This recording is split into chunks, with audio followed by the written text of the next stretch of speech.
Good morning student. Class 10th में online class में आपका स्वागत है। आपका शॉर्ट स्टोरी का जो दूसरा चैप्टर है the judgement seat of Vikramaditya का हम एक्सप्लेन आपको बता रहे हैं। तो आज आपका ये पार्ट एंड हो जाएगा और इस पार्ट को आप कंप्लीट कर लेना। कल से फिर हम आपको इसके क्वेश्चन ट्रू फॉल्स और एमसीक्यू क्वेश्चन कराएंगे। तो देखिए, listen to carefully. The king prepared himself with prayer and with fasting to come again and sit on the judgement seat of Vikramaditya. राजा ने अपने आप को प्रार्थनाओं से और उपवास से दोबारा विक्रमादित्य के सिंहासन पर बैठने के लिए और आने के लिए तैयार किया। But this time again the same thing happened. लेकिन इस बार भी फिर वही बात हुई, यह घटना घटी। Another stone angel asked him. अन्य पत्थर के देवदूत ने उससे पूछा, if he had never the desired to possess the riches of others. क्या आप, यदि आपने कभी भी दूसरे के धन को लेने की इच्छा नहीं की, द किंग एडमिटेड, राजा ने स्वीकार किया, that he had done so, कि उसने ऐसा किया था। And therefore he was not worthy to sit on the judgement seat.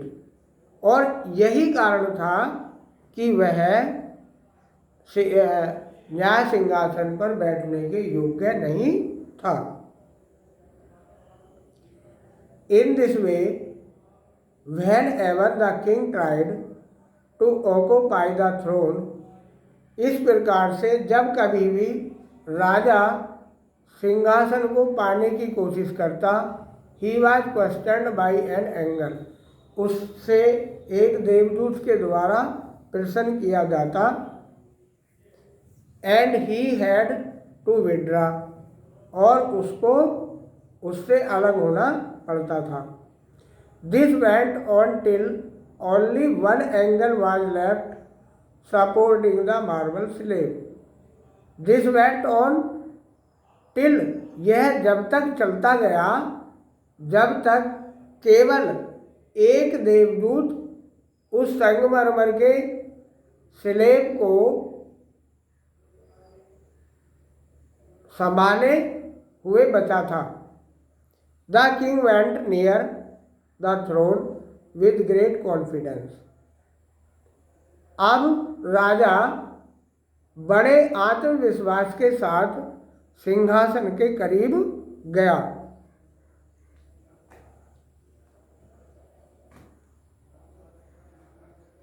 For he felt sure of being followed to take his place that day.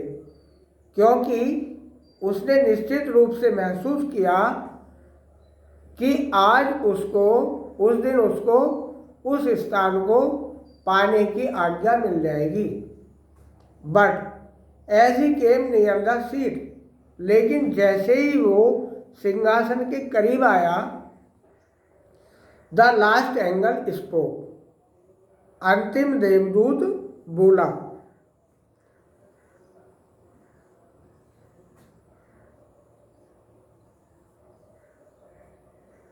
Are you then perfectly pure in heart. क्या आप हृदय से पूर्ण रूप से शुद्ध हो, oh king, अरे राजा।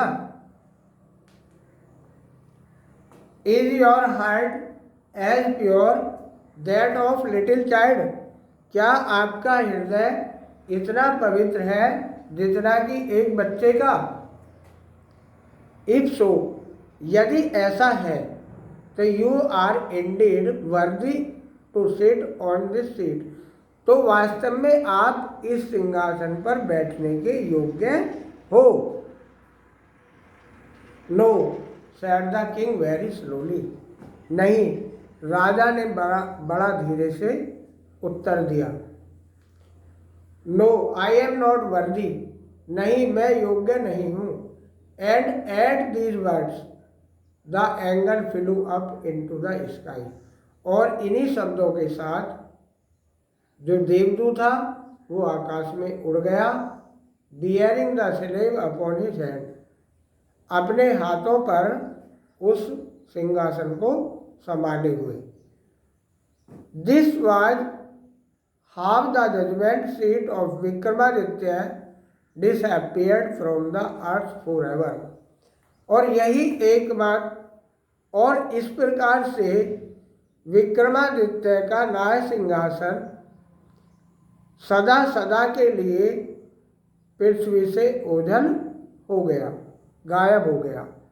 तो बच्चों ये कहानी आपको बहुत पुरानी कहानी है, जो राजा वीर विक्रमादित्य की थी, और इनके बारे में बड़ी अच्छी अच्छी कहानियाँ दी हुई हैं। इससे हमें शिक्षा मिलती है कि हमें ईमानदार, पवित्र और दूसरे की चीज़ पर इच्छा ना रखने वाला होना चाहिए। यानी हमें दूसरे की चीज़ों को नहीं देखना है, हमें अपनी ईमानदारी और मेहनत से कमाना है, उसी का परिणाम अच्छा मिलता है। हैप्पी नाइस डे, और आपको शुभकामनाएं। पढ़ो लिखो।